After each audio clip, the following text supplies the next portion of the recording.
What's good, YouTube family? You're in the building live with Lamont. My man Larry just showed up. I'm sure T Strings is about to show up. Larry, what? Oh Lord, you on that Rona? God Almighty! Got the Rona. God, Got the Rona. Drinking the Rona. My man on the Rona. So Larry, I only missed y'all one day, and it seems like a litany of things have happened in one day. God Almighty! Let me give you the rundown. So 50 Cent is beefing with Ja Rule. You're gonna like that story. OT Genesis is now beefing with Keyshia Cole's sister, Neff. Oh, come on, man. You can't make this stuff up, bro. Then we've got the TV show Empire is about to end next week without a season finale due to COVID-19.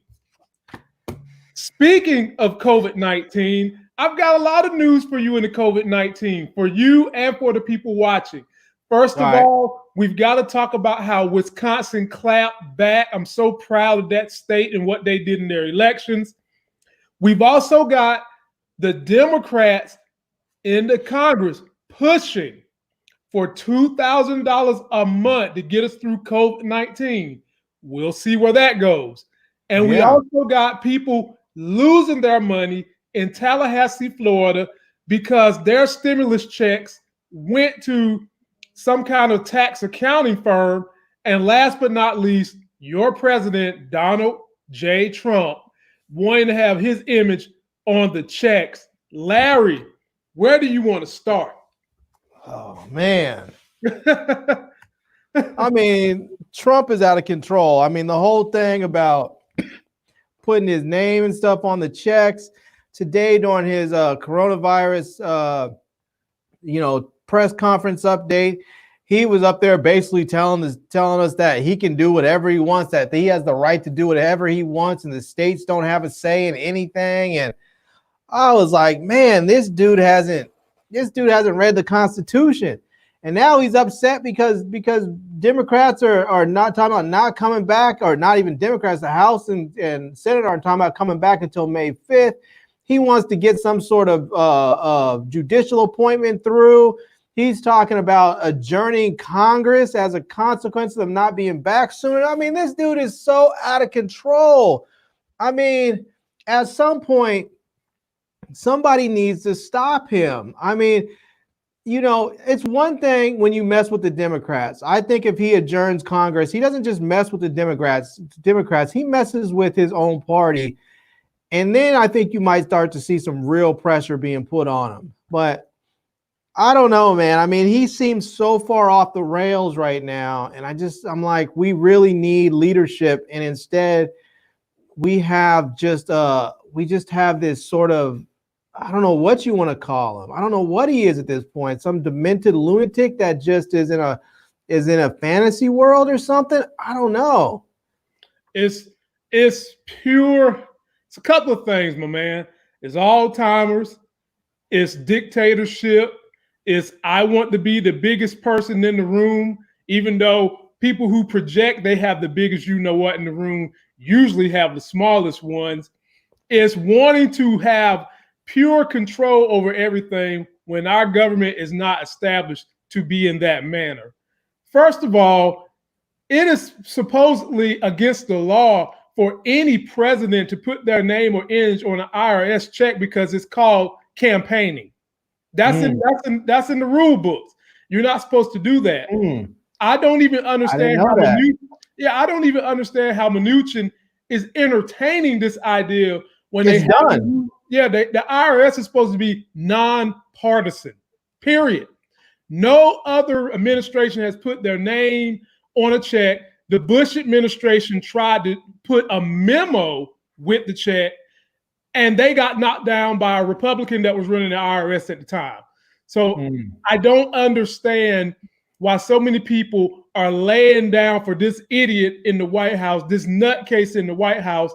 I always thought dictators and dictator behavior was bad, but I guess it's not bad if it's your type of dictator. Now, let us come back to the COVID-19 type of news in a second, Larry. Let's come back to that. Let's go ahead and pop off with the social media pop culture stuff. But before we do, let me shout out all the gang that's in here. Mike Willie, Arlene Hicks, Miss Chris the Sis, my big homie CBF BMC, Support Gaming, Buzz 703, Mike Willie. You all hold me and Larry down. Make sure you're subscribing to his channel. And I'm going to start something new, Larry. Anytime somebody super chats with me, they get to call in and join us on the show. How you feel about that? Nice. I like that. I like that. Get to hear from Anytime you super chat, because I do accept super chats because I do got that baby coming, you get to call in and share your thoughts. So, Larry, let me go ahead and jump on 50 Cent first. All right. Woo! Ja Rule on an Instagram Live was talking to Fat Joe. Okay. And he says he wouldn't mind having an Instagram Live battle with 50. Well, you knew 50 was going to clap back. 50 clapped back, and he's not having any of it.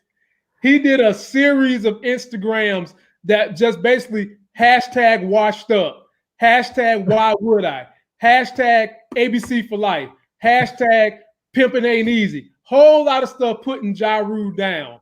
Larry, was there any chance that Ja Rule thought 50 had squashed the beef? Because this is the king of petty. Only person that's more petty than 50 Cent is Donald Trump. I mean, I'll say this, man. I mean, as far as Ja Rule's concerned, what did he have to lose by coming at him like this? I mean, even if he was just saying, look, I want to battle, dude, and 50 just goes off on him. I mean, every time 50 goes off on him, every time he puts a hashtag out there trying to clown him, is more attention that's being put on Ja Rule. And let's not forget, Ja Rule had some serious bangers back in the day. The dude can make some music. So some people would say when they had their battle, some people would say that Ja Rule actually won. Larry, I'm happy to report we have got a super chatter, and we got to get him in the building. I like it. Let me go ahead and get the number going for my man so we can get him on live. But finish what you were saying, Larry. Yeah, man. I think that anytime you start, if you're going back and forth with someone, you're giving them exactly what they want. And so the best way to not give them what they want is to ignore them. I mean, it's kind of like what Eminem did with Nick Cannon. Oh my God. I mean, he was like, I know he had to have been thinking in his mind, I'm Eminem. I'm one of the best lyricists in hip hop history. Why am I going to battle this dude who's a talk show host, or a game show host? Larry, Larry. Why am I going to Nick Cannon like that for? That's I'm sure that's what he was thinking. He had to be thinking, why am I going to battle a game show host? Or why am I going to battle Mariah Carey's ex-baby daddy? Why am I going to do that? Larry, Nick Cannon is an established brand. Nick Cannon has TV shows, white and black women all at the same time. He's got lyrics. He's got drum lines. This is Nick Cannon. He does it all. And are you trying to defame? Oh, we got my man T Streams in the building. T-Streams in the house. T-Streams. What's happening, man? Sorry, gang. How y'all fellas doing? Everything, man. Oh, man. Well, we just filling in the gaps about Ja Rule trying to get 50 to do a rap battle.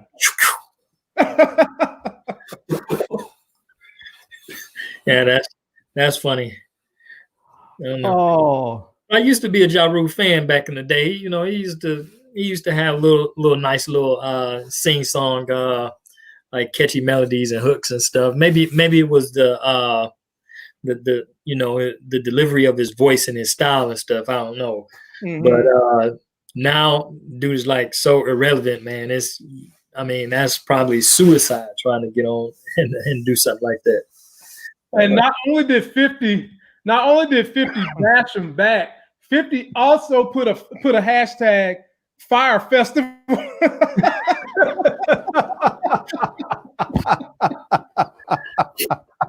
No, he's wrong for that one, but he's right for that one too. That was good. Oh, that was a good one right there. I mean, if you're gonna go at him, that's the way to go at him right there. That's funny. If he hadn't learned by now that dude is like one of the top, I'm gonna say top 5 like roasters, like active roasters in the entertainment industry, like one of those ones that like really don't give a damn about, you know, how he approach you or wisecrack you or even make you look socially. Dude, I saw that, man. Dude, he stuck his foot in his mouth. Yeah, ladies and gentlemen, there was never going to be any chance that 50 Cent was going to come out and do anything with Ja Rule. Ja Rule's in the dumpster right now, folks. He's trying to get a little bit of clout back, and 50 Cent is sitting at the top of the mountain. He just concluded Power. He's now about to conclude For Life, which is a damn good show. He just got approved and green-lighted with Power to do Black Mafia Family, not to mention he's got 5 different Power spinoffs coming. Why in the world would he go battle Ja Rule? For what? It wasn't going to happen. I mean, it doesn't make a whole lot of sense, but you know, he's giving Ja Rule a little bit of what he wants. So I'll tell you, sometimes, and most of the time, I never really trust these beefs because so much of it is planned out and it's marketing. Half the time, these dudes are up there with their publicists back there strategizing how they're going to run this beef. So. I mean, I don't know. But if I'm Ja Rule, I'm happy right now. People are talking about me again. If I'm Ja Rule, I'm like, I'm cool with this. I might have to go after somebody else. Yeah, man. So speaking of somebody else he need to go after, let us get on OT Genesis. God almighty, man. These dudes here, bro, I declare. Is he trying to clap back? OT Genesis is getting into a beef with Keyshia Cole's sister, Neff. Now, you know, we reported on this story Monday about him saying Keyshia Cole's stuff smelled like fish. And he's basically beefing with Keyshia Cole because she didn't like him using one of her tracks, which is understandable. You know, artists don't want their stuff messed with. So Neff comes out to defend Keyshia Cole. You know, Keyshia Cole's the gold mine for the family. You ain't gonna have nobody come for her neck, especially like that. That's her womanhood. That's her pride. You know, nobody wants to be accused of smelling like trout that's been left in the dumpster for 7 days, which is what man. Damn, you're taking it more than he did. No, I'm just highlighting what he said, man. Stop it. So guess what Neff said about him? If it's my understanding, his child has some form of special need. So Keyshia Cole clapped back at him and said, "You need to go somewhere with your damn effed up sperm not really doing nothing." That's what he said. And then, of course, man, I can't condone that. He gets on Instagram, he claps back, calls her a B, and said, "Nobody's going to talk about my son." And at this point in time, I'm going to squash it, even though y'all saying I shouldn't come at a woman, yada, yada, yada. T-Strings, I give you this one first. I give it to you. Let me pose the question like this. At what instance is it okay for a man to clap back at a woman? And should OT Genesis just bow out of this one? He's probably going to bow out, and he should, just to save face, because now he's going to be known for a long time as that rapper dude that got into it with Keyshia Cole and them. You know what I'm saying? So for starters, dude, he's not really popping. So, you know, could he have been clout chasing? You know, probably. If so, that damn sure wasn't the way to go. You know, go about it. But you know, don't know. It's some women out there, man, that can, that can clap with the best of them. You better believe it. Yeah. So whether or not, if it's in fun and jest, do what you do. But if they taking personal shots and stuff like that, the best thing for him to probably do is just go ahead and take the L, because it's already been handed to him. Because what's going to happen is the movement will get behind Keyshia Cole, because she has a better movement or following than this guy does. And then every time he turn around and do something, you'll start seeing memes and little claps at him, and his whole, and he don't want to be exposed to that level, of to the point where say, man, why do you leave the game? How did OT Genesis end up leaving the game? Man, Keyshia Cole and the crew, they smashed him out. You don't even hear from him no more. And so he fighting a non-winning battle. Oh man, Larry is your turn, man. This dude about to give me a cramp in my abdominals, man. God. Oh my Lord! I don't even know what to say after that, man. I'm still on this whole thing about, going after a girl. That's just some bitch nigga shit. I don't know. He's going after a woman. Maybe he's trans. Maybe he's a trans man, and he used to be a woman, and he got it confused. He was still thinking it's okay for him to go after a woman because he was born a woman, but now he's a man. He doesn't realize that the new rules apply. So I don't know. Maybe he's trans, and that's why he did it. I don't know. That's just my theory. Well, I'll tell you this, man. The streets is not producing men like they used to, man. We got some broad ass dudes out here right now, and I can't. It hurts me to the core. That it's really hard. It's like you damn near nowadays really got to look hard to find some real stand up type guys, because it's a lot of these dudes out here on that broad stuff. And like I said the other day, bras do what bras do. And Well, here's the question: what is creating that atmosphere? Is it a number of things? Do you attribute it to one thing? Do you attribute it to single family homes? What's contributing to, I guess, this softening in manhood? You go on Reddit posts, Trump Reddit posts, those white dudes swear it's because of the Me Too movement. Not entirely. There's more to it than that, because I've seen this softness coming before Me Too really got pushed. No, I feel you. There's a whole lot of moist dudes out there. These dudes are running around just like they're Duncan Hines and shit. Lord have mercy, man. I'm just saying. Hey, man, I'm gonna have to make sure y'all don't bring nothing to drink in them cups, man, because y'all off the chain today. Damn, man, you said my man is an aisle 7 ready whip. What in the? Cheers. Oh my Lord, man. I'm just saying, man, there's a whole lot of that going on. There's a whole lot of dudes up there just moist, a whole lot of dudes cupcaking and stuff. It's just, it is what it is. It's terrible that you see that. And then you get these dudes that turn around, they really want to do some bitch shit. Like, you look at stuff online, you start seeing dudes wanting to fight girls and stuff. And I'm like, you don't fight women. You just don't do that. If a woman comes hitting on your chest, I've told every woman I know, we're cool. You can hit me in the chest, you can hit me in the arms, you can do all that other shit. But if you hit me in the face, I'm going to give you one warning, because to me, that's just flat out the humanity, just basic human disrespect. You hit me in the face and you get a warning that if you hit me in the face again, I'm going to treat you like a man.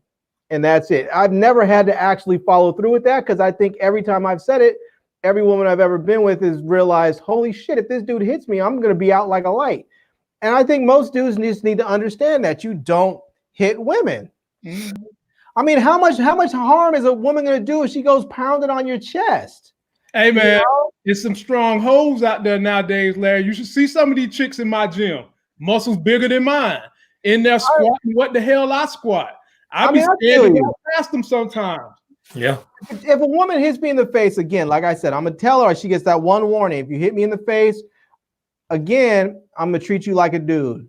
And then after that, it's all bets are off. But you know, some of these dudes get all mad. I see these dudes running around fighting girls over some Instagram bullshit, or they're up there, they're beefing online about stuff. I mean, you're gonna fight a chick over some online beef? I mean, that's some straight up high school mean girl stuff.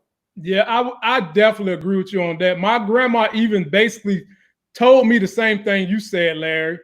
Don't let a woman wail on you. Warn her. Let her know that you just got the dog to bark. And if you keep poking the dog, you'll bite.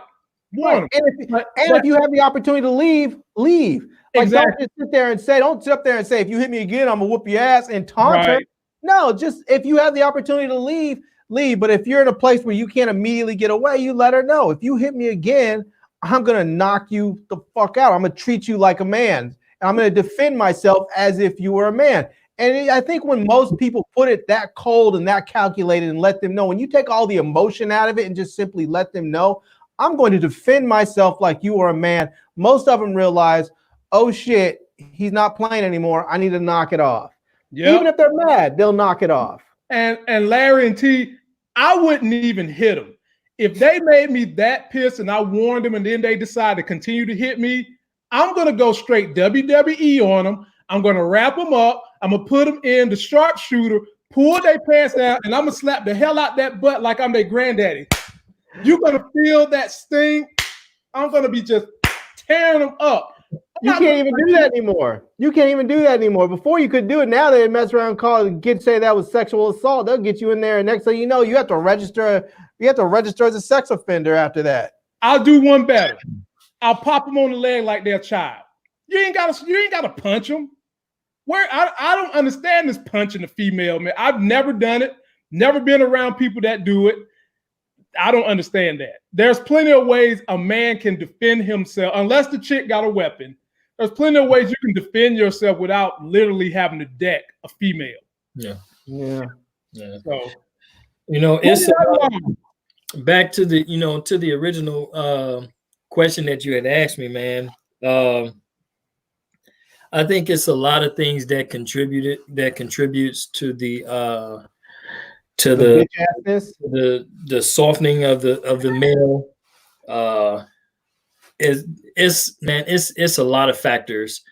We can't really just say single parent homes, because I grew up in a single parent home, and a lot of real dudes that I know grew up in single parent homes.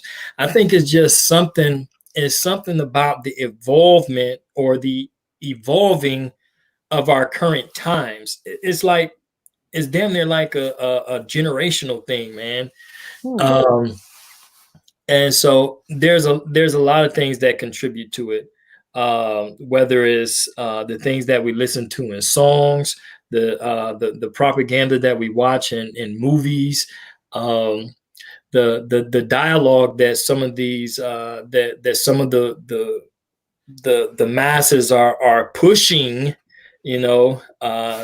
that's making a lot more things acceptable and normal, which not too long ago really wasn't acceptable nor normal. So and then too, our principles and core values has now become a thing of the past. Okay, everything now, if I could sum up the worldview of how the current times is right now, I would probably have to say that the world that we live in is right now at a high stake of relativism.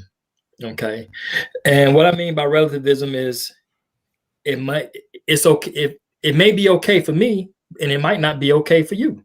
Okay, and instead of just having a true core value, it seems like the entire world is adopting relativism. So if it's okay for me, not you, but me, then I'm good. What's okay for you is good for you, and you good.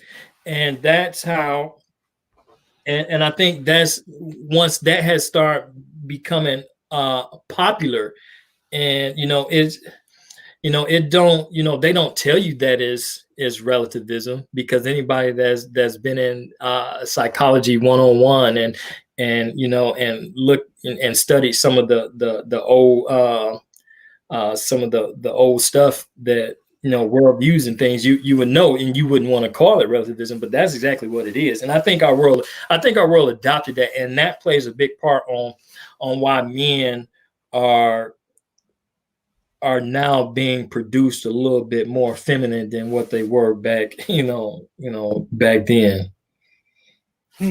So it's a combination. It's a combination of things, I think there's some validity to that. I think also some of it, like Lamont was saying a minute ago, some people have suggested it might have something to do with the Me Too movement. I don't think it's the Me Too movement per se, because the Me Too movement's so new. Yeah. But I do think it's some of the whole thing about trying to over civilize men in some respect. This whole thing about men, the idea of toxic masculinity. Now there is toxic masculinity out there, but most of what people describe as toxic masculinity is just simply not it. I mean, boys need to be boys, men need to be men, and the rest of the world understands that.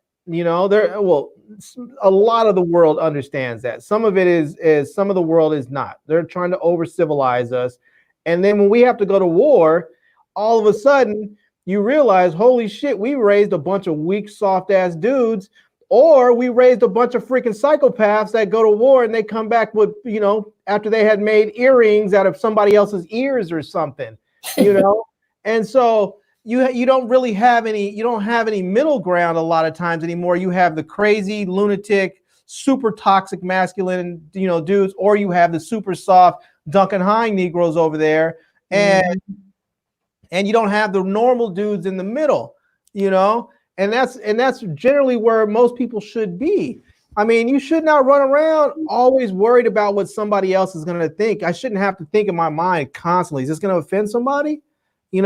I mean, if you offend somebody and you didn't mean to offend them, you apologize, you learn from it and move on. But, I don't know. I think in large part right now that boys they're trying to strip some of the natural aggressiveness and the natural masculinity out of boys. And people can say that stuff is taught, but they have shown time and time again in these blind studies that if you leave boys and girls alone and you let them go and do whatever they're going to do separate things. There are things that boys like to do and things that girls like to do. And when you try and strip that out of the boys, you're just not going to end up with a good situation. You're going to end up with either a bunch of feminine dudes, or a bunch of dudes that rebel against that and become hyper masculine. So, word. Real men pee outside when it's cold because it feels good. Word. And spell their woman's name in the snow. Yeah, exactly. That's what real men do. If that cold air feels good to that hot liquid coming out your body, that's a real man right there. That's the man's test. And real men will tell young men, do not pee in the wind. Exactly. Don't do it in the wind, man. Don't be like some puppy at a damn fire hydrant. No, man. Just chill out, keep your legs down, go the opposite way. So now we've got a list of COVID-19 for the people that tune in to hear us go on about how we try to give them those life gains. First thing we need to kind of revisit. We talked about the state of Wisconsin, how the Republicans from the Supreme Court to the state court tried to force them to go vote in that primary during COVID-19 in about 20 different places across the state. Gentlemen, I'm here to report to you. The main reason, other than the presidential primary, was because that state had a Supreme Court position open. And the main guy was endorsed by Donald Trump, and his name was, and I got it right here in my notes, Daniel Kelly. Okay.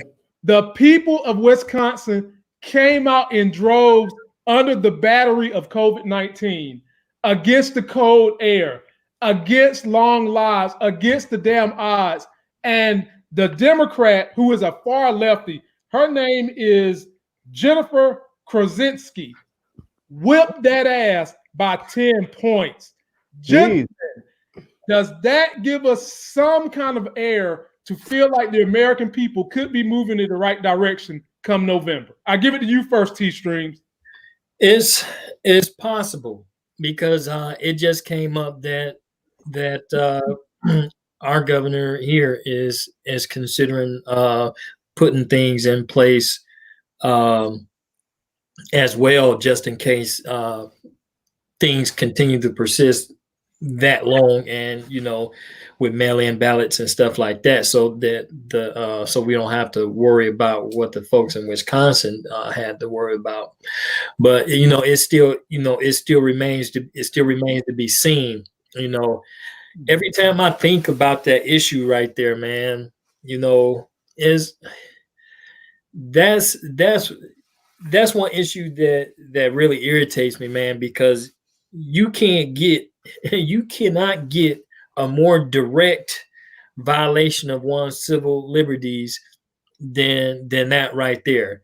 Regardless of the outcome of the dang on election, I mean, just the fact that these guys, these official appointed judges and lawmakers and stuff would even have the audacity to think that this is somewhat acceptable, man, it makes me question their judgment, and not only their judgment, the gravity of responsibility that they have as a public servant is, it don't sit well with me, because you put a lot of people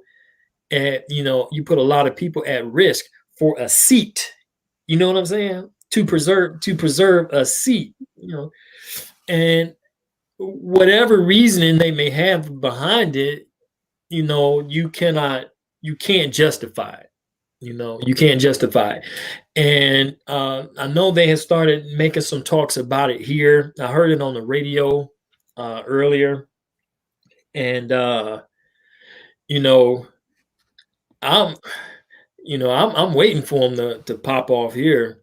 I don't know if you guys saw on TV or not, the rednecks, the clans, and they marched up to the state capitol with their guns and stuff. All that and stuff. Huh? In Detroit? Yeah, well, it was up in Lansing at the state capitol. Okay. Yeah. Oh, T-Streams, they did it here too. Yeah. Rednecks went to our state capitol with their flags, and they missing their two top front teeth. I guess the tooth fairy came early for some of them with their signs. Oh, open the state. And I was like, well, you know what? I tell you, man, these type of things they do one of two things. They're either going to bring out the best in people, and people are going to unite, and they're going to have a common love for humanity and for their fellow brother or fellow American, or it's going to bring out the worst in people, and you'll see things severely become divided. Now, I don't, I like to try to keep a calm mood about it, man, but I really think, man, I really honestly think that, if something does not happen, it's going to get really, really ugly, man. And the last thing our country needs, in the midst of a pandemic or either after a pandemic, is a civil clashing between Americans, whether it's over race, because when it comes to us and our people, the first thing that anything that we can tie it to, regardless, is going to bend back to race. And So you see them out there, they buying up all their firearms, and they doing these old weird protests and stuff like that. So, it's no telling what direction they may go in. And because right now we got a tackhead leader that can easily incite them. Mm-hmm. But you know Larry, what? give us something, Larry. You know politics as well as I do. Man, part of me feels like if these fools want to go out there and protest en masse and spread that coronavirus amongst their ranks, let them. I mean, I think it's dumb. I don't think they should do it. I don't want them to do it. But if they want to go meet up and get a couple thousand people together, and they want to go out there and protest, and then it turns out that 50% of them got sick and now they're half dead, well, and they can't vote. And they can't vote because they're in the hospital or they're just dead. Or now all of a sudden, all these states where you're having these issues where they're not shutting stuff down. These are all red states with Republican governors. So if they don't want to shut stuff down, and then when it comes around later in the year and they have all these hot spots in these states and they need to shut everything down, or now it's looking like, oh crap, the Republican Party ranks have dropped by 1 or 2 percentage points because so many deaths happened in these Republican states. Well, I mean, okay, we tried to warn you, we tried to tell you not to do it, but so if they want to do it, do it. I mean, I hope there's not a race riot. I hope there's not some stuff like that happen. I know there's an element out there, but amongst the far right that want that type of thing to happen. They've been calling for it for a long time. And I just, I think that one thing that some of these people forget is that a very, very large percentage of our military are minorities. Mm-hmm. And so when they call people in, if they have to call in the military, because I can tell you right now, I mean, I used to be in the military. If they had called me in and they said, okay, we're going to Lansing or we're going down to Richmond, Virginia, wherever else to squash a race riot, and I saw some white dude getting ready to crack a black dude over the head, and I had the option of shooting, you think I'm not going to lay that dude out? You think I'm not double tapping him? I mean, for real. I mean, let's just not. I mean, I'm not trying to be funny or anything, but in all seriousness, let's not forget that I hope that it never comes to Americans have to go and shoot other Americans, but let's not forget that Black people have been out there knowing how to deal with tough situations for a very long time. Black people, just like white people, have guns. Black people know how to deal with adversity. There are white people out there in these suburbs that they've never experienced having lost someone to violence or something other than just regular illness or something. They don't know how to deal with that emotionally. Black people know how to deal with that stuff. We've got centuries of practice under our belt, my man. Right. We are emotionally prepared for this. We have been dealing with this since slavery. We are prepared. And so sometimes I know Black people don't always take stuff seriously because we're like, it's just another thing. It's just another thing. So what? My cable bill needs to get paid. I'm not worried about this. It's just something else, Yeah, my credit fucked up. Something right. It was messed up when I was born. Right. Exactly. My mom was getting evicted, so she put our apartment in my name. My credit's been jacked since I was 3 years old. Yeah, that didn't happen to me. I'm just saying. Some people say that my credit is actually good. You had to get that one in there, didn't you? Yeah. I have an 803 credit score. I think something like that. Just when the war pop off, man, just make sure you guys ready. Man, when the war pops off, I'm taking my ass up out there over here. Oh man, you ready? You ready? We stay ready over here. Let me shout out my man Mike Willie for super chatting. If you missed the beginning of the video, I said anyone that wants to do a super chat, when you super chat, we're gonna let you get on the show. And we actually have a caller coming in now, so let me pick this up. And let's see who we're working with. You are on the line with Lamont, Larry, and T Strings. Who is this? This It's our folk Buzz 703. What's going on, Buzz? Buzzy Buzz. Man, I'm just enjoying the stream. Listen to you young cats. It's just unbelievable.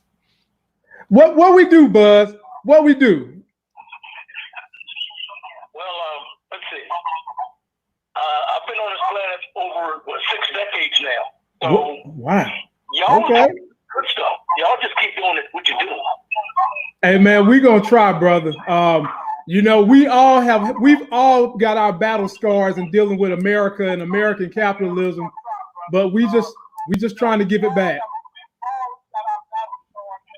Hey, y'all doing a fine job at it. Keep doing what you're doing. I'm gonna sit back, throw my comments in, and hey, let y'all do what y'all do. That's what's up, brother. I appreciate you, family. Stick with us. All right, pal. Appreciate the love, man. Appreciate the love. See, Thanks for the folks, lead. we are tangible. You know what I'm saying? You You know? can't just call the Rush Limbaugh show and get through like that. With us, you make a wish, you get the wish. We are the original Make-A-Wish Foundation. Me, There you Larry, go. and T Streams. You Give can reach out and touch us. Just be gentle. Yeah, hey man, I like to wrestle, man. I want to put people in the rock bottom. You know, you ain't got to be too gentle with me. But let's hear what you guys are going through too. It matters. Maybe we at the very least can entertain you and give you some advice to help you keep going. It helps us to hear from you guys. Right. Now let me move on to some more interesting COVID-19 news that y'all might not have heard. We've got Congressional Representative Tim Ryan and Ro Khanna proposing, fellas and everybody watching, that the American people, if you are 16 and older and you make less than $130,000 a month, they are proposing a year, right? A year. Okay. I was about to say, that's bill. quite a bit. Yeah, they are proposing a fourth stimulus bill to pay you $2,000 a month through fall. Larry, you get that one first.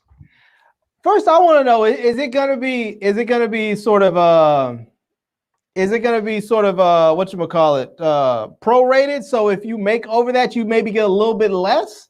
They didn't say. I read this from the op-ed today.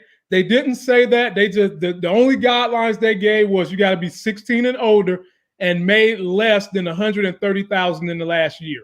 Because I'm about tired of people trying to exclude folks. You know, I'm saying I'm tired of them trying to exclude folks. I mean, you know, people pay taxes like everyone else. So, you know, if people in my family are making over 100, 130, whatever, they should be able to get their $2,000 as well. So, I mean, personally, I think it's long overdue. I think they should do that. I mean, other countries have been doing it. Canada's doing it. UK's doing it. Other allies are doing it. And I think what happens is that it allows people to continue to buy things that they need to buy without having all the stress. It allows people to pay their rent. And you know, if you're someone who is living in a place that's relatively expensive, and let's say your rent is $1,500, $1,800, $1,900 a month, you can still pay that. I mean, you might have to come up with some other way to eat, but at least you can pay your rent. Right now, there's a number of people that are just not paying their rent. Mm-hmm. And luckily, because a lot of these, you know, cities and counties and states have said we're not going to allow people to be evicted during this time, they're okay with that. But that rent's still going to come due. So if you don't pay your rent for 2 months, well, when they lift that restriction, they allow people to get evicted. You're either gonna have to come up off all that back rent, or you're gonna get evicted. So now, if you get $2,000 a month, you don't have to worry about that. You can just pay your rent. Exactly. T-Streams. Man, you know, my wife had made mention to me about it earlier, and I thought that she was just sort of maybe got something confused with what Canada was doing, because I had looked and I didn't see anything immediate about it. But if they are going to stimulate the economy, or if that's what they want to use this money for, then you have to look at doing it for the long run. Or, one-time fee, or a one-time payment is just going to be that, a one-time payment. Once somebody pays a portion of their bill, their monthly bills, and then that's the rest of it's over, then you're left the next month looking at it, looking again to what's going to happen. And now, and then when you look at it when you look at it statistically, okay, so even if it lasted another 2 or 3 months and they did that, that's still, is still doable. Okay. Will it put a strain on will it put a strain on the economy as far as the deficit and stuff goes? Hell yeah, of course it is. But if you want to sustain it, if you want to try to sustain or recover the economy, then you have to look at something that's going to be a little bit more than what they're currently doing now. A lot of people got they checks deposited into their bank account, over the I know we got we got ours today. And so all right. and the crazy thing about it, man, we did exactly what I said, what any of us could do when we had the show 2-3 shows ago. We went to Sam's Club, and so we wasn't able to spend with no small businesses, because all we got is Walmart, Kroger's, the big box stores, gas stations, liquor stores, all the other little stores in between, the mom and pop shops that actually need it, that's keeping people employed and stuff. You can't even get to them right now. So so they need to come up. They should have did this. They should have did it first, and instead of going through all the hassle to create a bill and then see that it's half-assed, and then try to develop something else and to push it, you're going to have to go through, the checks and balances with it. And so there's no telling, how easily it may even go through. But, I'm glad that they think in terms of actually stimulating the economy now. But, it would have been better if they would have did this from the jump. But what we got going on in Washington, man, really is just a whole bunch of garbage trash. So Yeah. It's a lot of reacting. It's there. I don't really see any proactive efforts. Everything is a reaction to something that they've either done or something that has already taken place, and to me, that's just really poor leadership. Straight up and down. There's no way you can't separate poor leadership from the delayed reaction we've been having with the coronavirus, even to the breaking down of councils that the previous president had put in place to prevent this type of pandemic from taking place and hitting with such an uproar. Right. And so, T-Streams, you got your money. But here's the sad news. People in Tallahassee that got the email saying that they were supposed to get their money direct deposited today, they go to the bank, the money's not there. The money went to the tax preparer office that they used last year. This man got somewhere near $1 million in his bank account. And when everybody show up with their documents to get the money, guess what? The documents don't line up with the numbers that he's gotten from the IRS. So he's sitting on the money. They call the police. The police is like, well, it's nothing we can do, because even though your document says you're supposed to get your money, it's not lining up with the document that he has from the IRS saying that it belongs to you. Larry, what would you do in that situation? Man, as much as I would like to sit around and say I do this and that, there's really not much you can do. Nope. I mean, you can call the IRS, you can try and do what you can do, but there's really not much that you can do. I mean, it's just all you can do is wait and wait till that situation gets sorted out, but there's really not much that you can do as an individual. You can call your congressperson, you can call your senator, you can call your local representative, whoever that is for the state, and talk to them and make sure they're aware of the situation, and hopefully they can put some pressure on people to expedite the solution. But I mean, honestly, there's not much that you can do at that point. T-Streams, you pulled up a pretty big that was a pretty big weapon I seen. You sure it wouldn't cross your mind to roll up somewhere? Maybe, take the clip out, so they can't say that you really had something in it, and just flash the guy to be like, bruh, you can advance me some money until you sort this thing out. There's people, this lady, they did an interview with a lady. She said she borrowed $50 from her neighbor to feed her 2-year-old child. She bought it from him last week and promised to give this man that money back today when the check came. She can't do it because it's hemmed up at the tax preparer office. Yeah, that that's really a unfortunate situation, man. I look at it like this: if I was like destitute like that, then I'd probably have like some wild, thoughts and stuff like that. But I'm, right now that the change that they given, man, is like, I don't really, in my mind, is insignificant, but to some, and even to some of my friends, it's, it's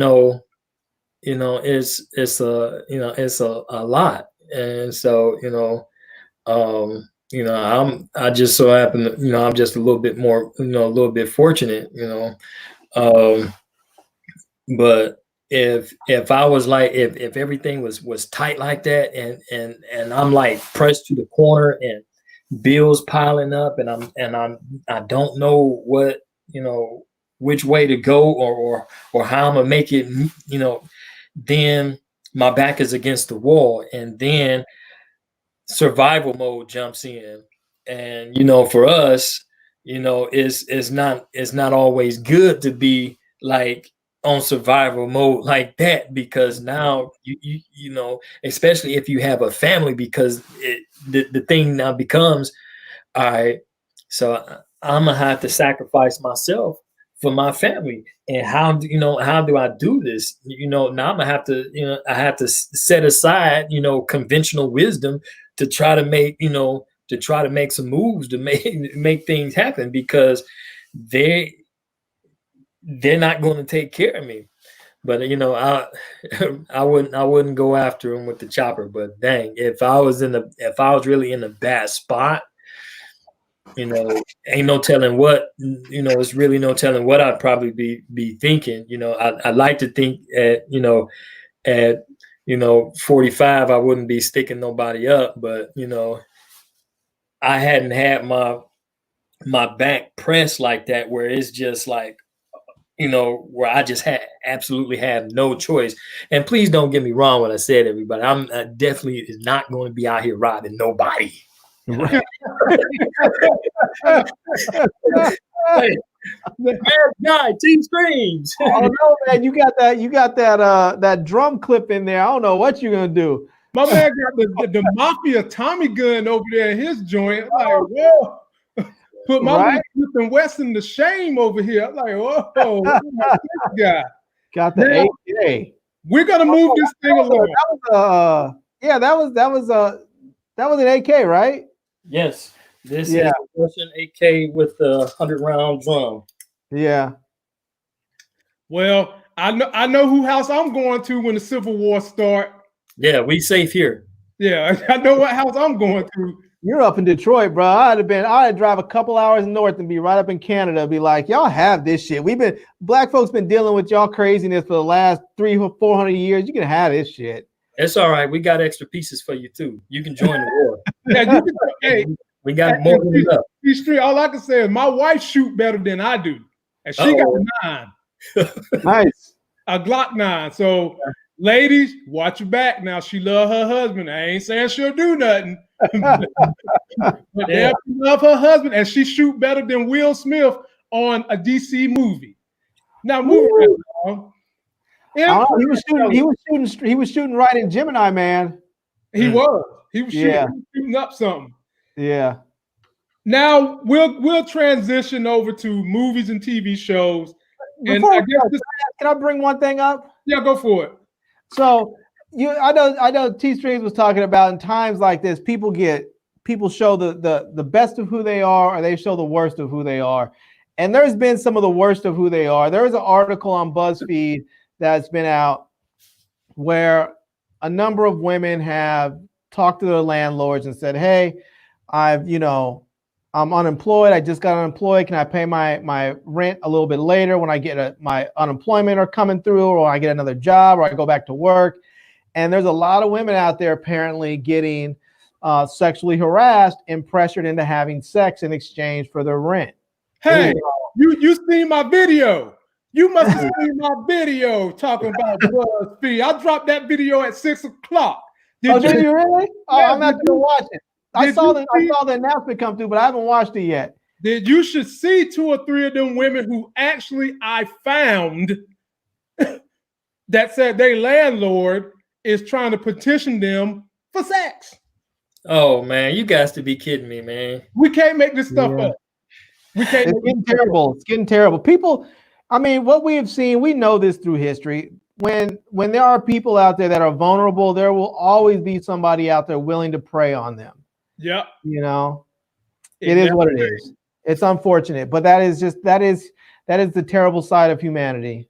Mm-hmm. One of the things, we discussed it, and we're just gonna let our people, our tenants and stuff. We just let them go. If you can pay your other bills like your lights I have to pay all the water to all the properties. But if you if you can pay your bills and stuff, just don't even worry about the rent. We'll just pick back up once they let everybody go back to work. No love lost, no nothing. And I wish everybody was like that, because all the leaseholders to the buildings I got, they was calling me left and right, like, well, we need to schedule a payment so you can drop it off, and won't nobody be at the building at the office and stuff, and all kind of crazy stuff, man. It's really crazy out there, and I hate to see that these old slumlords is using. And I can just, when you said that, man, I'm just think of these old nasty old cliche sugar daddy wannabe looking at you, just like right. Just with his suit on, his state being gay. Yeah. You ain't got your rent, baby. Yeah, man. Yeah, man. This is as good a time as any to transition, because y'all dudes done woke me out tonight, man. I feel like I've been up here 2 hours fooling around with y'all. In TV news, we got Empire, ladies and gentlemen, is coming to an abrupt end on April 21st of this month, because they haven't been able to film a real deal finale due to COVID-19. Fellas, are you going to miss the series, or was it time for it to go? Larry, you get it first. I'll be perfectly honest with you, man. I just don't care. I mean, I felt like Empire jumped the shark like 2 seasons ago, and I stopped watching. So, I was like, this stuff, it just jumped the shark. It just got stupid. I was like, I'm out. Larry, I know what your problem is, Larry. I know what your problem is. Juicy Smollett was your favorite character. And when he went out there and disgraced the African-American people of this nation, you lost all hope and desire in Empire, because they was getting ready to get rid of Juicy Smollett. That's Man, I stopped watching when they took Naomi Campbell off the show. I was done. I was like, there's nothing else to see on there. There's nothing else to see. I was like, that was the only reason why I stayed for as long as I did when she came on. Because the rest of it, I was like, what's her name? Tahaji, whatever her name, her character's name, Cookie. I was like, they took her and made her so over the top. And what's his name? Terrence Howard. He's been playing the same character since Hustle and Flow, man. Oh my God. Same character, man. And so, it's just, I mean, I was done with it. I mean, at first it was entertaining, and then it just got to be a whole bunch of coonery. And anybody they're gonna try and sit up there and convince me that Gabby Sidibe is some sort of sex symbol, huh? I mean, they're gonna try and make it seem like she's some sort. I couldn't do it, man. I couldn't do it. T-Streams, jump on in there, man, because Larry about to get us in trouble. Well, I'm gonna tell you, I won't be swimming in deep waters because I was never a fan of Empire. There you go. What? Never? Man, I like when it first, I saw all the hype and stuff when it first came out, and then I tried to get off into it, man. I think I may have watched like 1 or 2 episodes, and then I was like, it's not for me. It's for somebody, but it's not for me. I wasn't feeling it. And the strange thing about it was like nobody in my household watched it. So it was just like when its Empire commercials came on and stuff like that, it was just like non-factors. You didn't even see it, Yeah. So I don't know anything about the plot line. All I know is that a few people that I like, some of their movies play in it, and you're not missing anything. You're not missing anything. Juicy Smollett.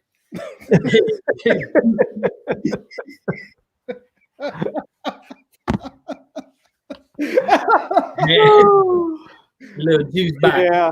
He had his little run in with the law down there in Chicago. Outside of that, man, I have no clue what's going on with Empire.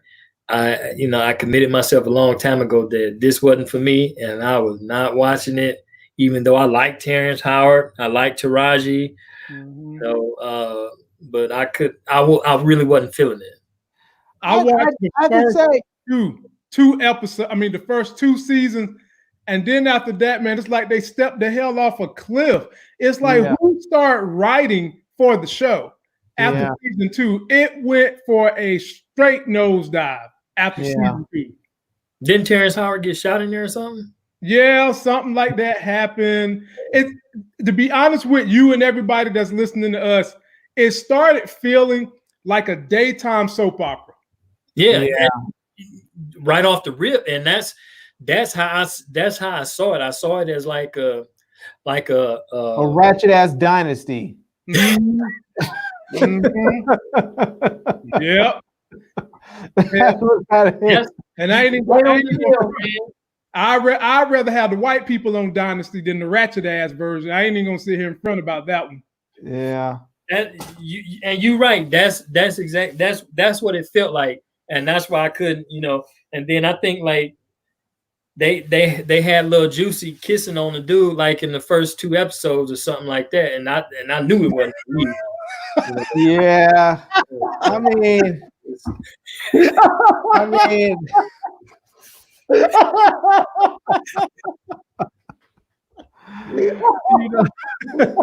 Oh my God. Juicy got juicy with it. Yeah. Oh man, you know what, man? I'm not fooling with y'all no more, man. Lord. Oh my goodness. Man, get us out of here on your TV recommendations, fellas. We got to do this again Friday. What should the people be watching? Oh, go ahead. What's yours first, man? I want to see what you got. T-Streams, I want to see what you got. Well, I had just, once I had got done with that Money Heist, man, I had jumped on that. I had jumped on that Faux Life, and I'm really digging that, and I sort of been going back and forth between For Life and Ozark. I had a little time to squeeze a little movie in there. So if you're looking for a nice little film for the kids, that new Trolls is pretty entertaining for the kids. Unfortunately, Okay. I You did can not. admit you liked it. You can admit you liked it. Yeah, you don't have to qualify it with the kids. You can just say you liked it. Yeah, because there was no. We watch kiddie stuff. I watched it. The youngest in my house about to be 18 in a couple months. So oh man. So yeah, you got peoples. Yeah. So yeah, that was pretty good. So I'm feeling both For Life as well as Ozark. And so both of them, I like the griminess in them. I like it. Those are pretty good. So I'm pretty sure you guys are already up on them too, because I'm normally like one of the last people to sort of jump on these shows. But that's my recommendations. Cool. What you got there? So I've been watching a couple of shows. One of them I wasn't really feeling it too much, but I actually kind of I like the cinematography. I like the look of the show. I just haven't really enjoyed the actual story of it so much. It's a show called Briar Patch. I think it's on like FX or something. It's on USA Network. It's a show with Cory Booker girlfriend. Yeah, Rosario Dawson. Yeah. So I mean, I've been watching that, and I'm on the last episode now. The story is not really doing anything for me. I think it actually already has been canceled or not getting renewed. So, but the cinematography for the last few episodes has been really interesting, and the directing, it really sort of has like a Tarantino-esque sort of vibe to it. The last few episodes, so kind of digging that. I like The Last OG. That show's back on with Tracy Morgan, and I like that one. And I don't know if you guys have watched All Rise. All Rise is a show about a black female judge in LA. So that's an interesting show. Me and my wife watched that one. That one's pretty cool. And those are kind of my three. If you need something silly and ridiculous that you don't mind, The Neighborhood is good. It's on. I think that one's on CBS with Cedric the Entertainer. He's on there, so that one's all right. It's a network comedy, so it's exactly what you think it's going to be. It's not going to be any surprises, but it's just sort of good, traditional network comedy. Gotcha. So, and Tiger King, there's one last episode. It's like a wrap-up episode of Tiger King is on. I haven't watched it yet. Okay. It's like one last episode. It's like a wrap-up episode where they go and it's sort of like how they do reality shows where they talk to the people after the fact and get their, talk to them about what they thought about the show and other things they might want to say. So it's one of those type deals. So I haven't watched it yet. I plan on actually watching that tonight. So well, that was going to be my recommendation. So Larry done gave it to y'all. Oh, but it's all good, bro. I mean, I'm with it. Folks, I will be back up here tomorrow. I'll do Thursdays with the ladies. I'll have a female commentator with me, Nicole, to debate men and women things. Larry, please show up to troll and show the brothers support as I show you how masculinity really looks in today's society versus all that estrogen. Fellas, can we do this again Friday night? Yeah, man. Can I make one recommendation here, man? Yeah, go for it. Right. I know a lot of you guys are like, and I'm speaking to your viewers here. A lot of you guys are watching a lot of TV and stuff, but to the men out there, this is like my third time going through this book here, man, and it's like really one of my favorites. And if you guys get a chance to, it's called The 21 Irrefutable Laws of Leadership. Is written by John C. Maxwell. And if you guys like, if you like own a business, or even if you're the head of household, or you have family, or even if you're single but you're the patriarch of the family, you're the go-to guy that your family, man, that is an outstanding book, man, that I swear you can get some gems from it. So, it's not one of those, Dr. Kimbrough's Think and Grow Rich type things. It's a real book that speaks, that speaks to the men and women, on leadership, and you can use it in all aspects of your life. It's a reason why successful people are successful. Okay, just remember that. Yeah. Hey, that's a big shout out, folks. He's absolutely right. I read that book, and to parrot that book, there's a former coach, black coach in the NFL. He used to coach the Colts, named Tony Dungy. He has an outstanding book too, ladies and gentlemen, especially for my fellas. You read those two books, it'll really help you put your life on a plane to see where you're at and where you need to go as a man, as an individual. So good. Big time shout out to that one, T Streams. Big time shout out for your recommendations, Larry. Get us on out of here until we see each other again on Friday. All right, I'm gonna get us out of here, but now I feel like I have to give a book recommendation, so I don't feel like I'm the intellectual lightweight of the group, man. Oh my Lord! You gotta put me on the spot. God, this dude here, man. So, I'm gonna give you my recommendation. One of them is Penthouse Letters. No, I'm just joking. Oh God, I'm just joking. No. Here we go. But a book that I can't remember who wrote the book. I'll have to look up who wrote it. But there's a book called Choice Theory, and it's a book about making decisions that will affect your life and you being able to choose how your life is. So I read this book at a time when I was going through a really bad breakup, and I was just a wreck.